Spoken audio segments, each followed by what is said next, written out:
تازہ ترین ویڈیوز کے لیے چینل کو سبسکرائب کر کے بیل آئیکن اور آل نوٹیفیکیشن پر کلک کریں تاکہ آپ کو ملے ہر اپڈیٹ سب سے پہلے۔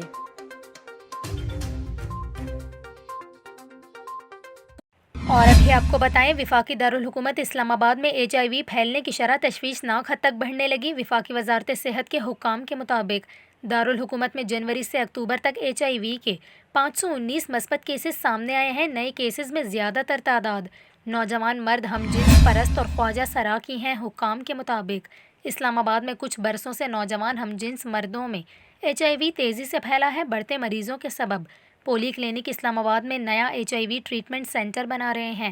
پیمز HIV ٹریٹمنٹ سینٹر کی انچارج ڈاکٹر نائلہ بشیر نے بتایا کہ پیمز میں 4500 سے زائد HIV پازیٹیو مریض رجسٹرڈ ہیں۔ کووڈ کے دنوں سے ہم جنس پرست مردوں کے HIV میں مبتلا ہونا سامنے آ رہا ہے۔